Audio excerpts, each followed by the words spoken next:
Hello, I'm back. I'm very happy to be here with Nora. You might know her as she's moderated a lot of the sessions since the beginning of ChangeNow.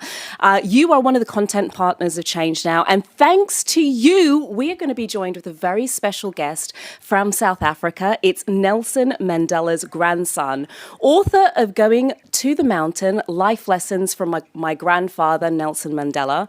He's also the co-founder and co-chairman of Africa Rising Foundation, a non-profit organization dedicated to youth. And last but absolutely not least, he is very committed to the fight against AIDS, amongst a lot of other things. Hi, Ndaba, welcome, and thank you for being here. It's an honor to have you. Thank you. Thank you for having me. Great to have you here.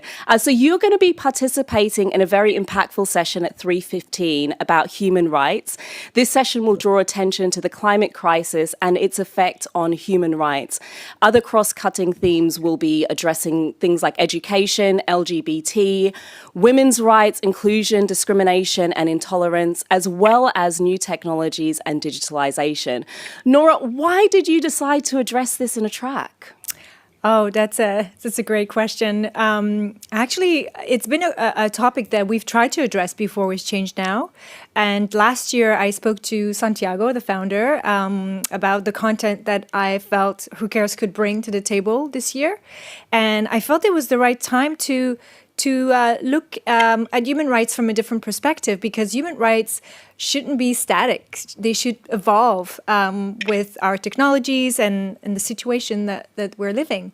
So that's how it was born. And Santiago is on board. So I just reached out to a few people, including some friends, and Ndaba is one of them. And he's been very active in human rights arena on so many different levels. So I'm sure people will be very happy to hear him speak today. Thank you so much for all the hard work that you do in terms of helping us to curate such incredible guests. And I take a quote from you, Ndaba. The quote is, I'm an African, and I know what it means to be African. I'm proud of what it is. And what does that quote mean to you today, to be African? You know, it's a simple saying. You know, if you don't know where you come from, you don't know where you're going. We as Africans have a particular history. And so, as far as I'm concerned, those of us who are now today Muslims, you know, we are, you can pursue a career. All of us Africans who have the opportunity to contribute back where we come from. As we know, the situation as it is, you know, so Africans are still grappling with their own situation in their own environment in Africa. So I commend everybody that's doing well living in London, living in New York, and all politics around the world. But if an African never forgets where they come from and tries in one way or another to contribute where they come from. Never forget where we come from. So your grandfather's Nelson Mandela, and he was an absolute activist. How has that contributed to your activism? Well, of course, I think he was smart, but activism, you know, when we talk about HIV/AIDS, he made a decision to tell the world that he's something that is HIV during a very dark and time when nobody was disclosing HIV status. And so for me, him taking that step showed me that no matter what insurmountable challenges we face in the world, we always have family and at least one person I can touch on to make sure we do the right thing, no matter how difficult it may be. Such a beautiful message, making sure there's always one person that we can talk to, regardless of how difficult a change is, such that we can make a difference. Nora, South Africa, like many other countries, has been particularly affected by the health crisis.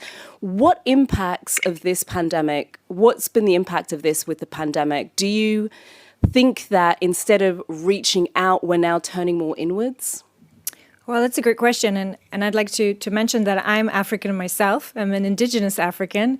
And Africa has been particularly hit by COVID, and I am actually concerned about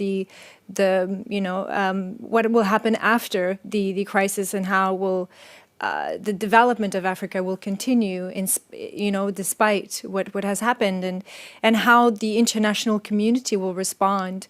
I don't know if I'm answering your question, but I think for me the most important thing in light of this crisis is to more than ever really look at cooperation and working together. I know it sounds very cliche what I'm saying, but we've never actually come together, really. And this crisis I was hoping that it would actually bring us together and closer, and be more cooperative. And we have been, to some degree. Yeah. But I think it's important to continue to look at the cooperative solutions, and not just try to deal with it in our own way, in our countries, and just not communicate enough with others. And the African continent is a very important continent for the 21st century. So it is very important that we look at it as a beacon of light. There's a lot of great, wonderful things that are coming out of Africa right now. There's a lot of misconceptions, and I know that Ndaba is doing great work to actually give a different vision of Africa. So yeah, and I know, Ndaba, you say a lot that the future is Africa, and I agree with you. Africa for the future. That's something that's very important. Beyond human rights, I think the topic that we will approach today, we're both very proud Africans, and I think there's an opportunity at ChangeNow to discuss the role that Africa will play in the 21st century. I think, one thing we can definitely say the pandemic did is reminded us all of our humanity, because it's one of those unfortunate crises, but it affected all of us in exactly the same way. And so, therefore, some of those barriers that we see between different nations, we couldn't really look at them in the same way, because it really didn't matter where you were. If the pandemic was sweeping through your country, it was sweeping through your country. And the impact was the same regardless of where it was in the world. How can this is really to both of you, how can we continue to defend human rights, equality and inclusion today in this particular context? Would you say that it's harder, Nora? Actually, it's very interesting that you mentioned that, because that's when we were preparing for the panel, and Ndaba and the rest of the group participating in this panel, and I'd like to thank them for responding to the call. They've been very passionate about the topic. I'd say that, yes, it is. One of the things that Amanda Nguyen, who's part of the panel, mentioned, she mentioned a very important point. She said that if you don't have the support of fame or money, it's very hard to get certain rights discussed on the table. And I think that we have to go beyond fame and money. We have to look at collective suffering. That should be what should be put on the table. How many people are suffering from a certain condition? May that be disability or, LGBTs, or, we cannot tolerate in 2021 as a collective to be aware of a collective suffering that is prevalent in certain areas, and maintain that.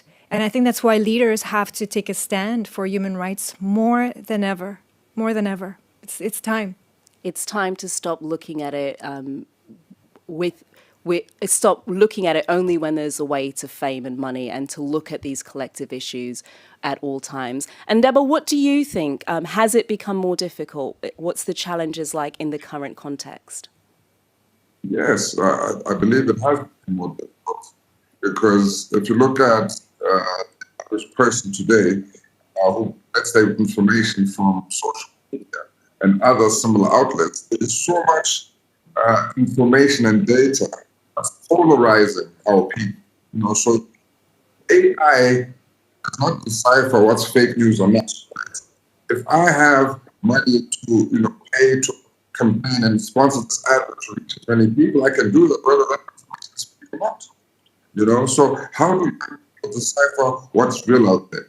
And so it's important that the proximity of the people that you're with, your parents, your teacher, somebody who in your life was a mentor, to be able to make sense of all the data that we're constantly provided with,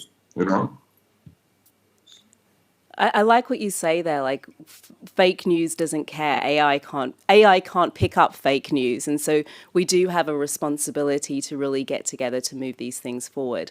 A real quick one for you, Ndaba. You are committed to the AIDS response. What specific actions have you been taking?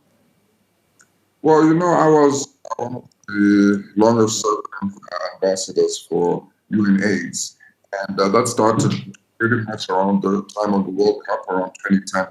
And we really went into the communities that were affected the most. You talk about your orphans, you talk about your sex workers, and you talk about people who are discriminated.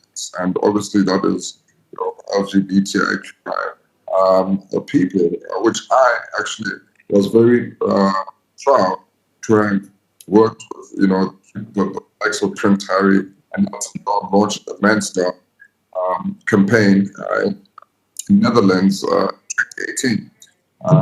So we've done quite a lot of travel to Brazil, to Russia, speaking at a high level. But the most important thing for me is really the work that you do in UNO, in the Eastern Cape, in the villages. Because, yes, we can do conferences and we talk and we see at the top level, but how does that reach your everyday people? So we've also had, around Mandela Day, which is coming July 18th, we have educational sort of expos where we talk about such as HIV/AIDS. This is something that we do on an annual basis. Fantastic. So educational programs, and the fact that you're doing stuff not just at a high level, but saying how do we get it to the people who need it most? How do we get to the villages and the individuals who need the help the most? Really quickly to wrap up, Nora, what kind of future can you hope for that we can give our children? I'm going to twist that question. I've actually come today with a little dove of peace that my daughter made for me for Mother's Day, and she actually gives me hope. I'm trying my best with all the work that I do to make sure that she has a livable and pleasant and peaceful place, but she gives me hope. Like, I think that just by, those little things and the perception that she has about the world and the environment. So, I think we have a responsibility, and I'm trying to fulfill my responsibility, but I also look to the children for hope myself. So I don't know if I've answered the question, but sometimes when I'm really disappointed with adults, I just look at children and I feel better. There's a beautiful innocence to the world, the way in which children view the world. And when we can't find that hope ourselves, we can look into the eyes of young children and find the hope there. Thank you both so much for joining us here today. Thank you, Ndaba, and thank you so much as well, Nora, for being here. We really appreciate you being here.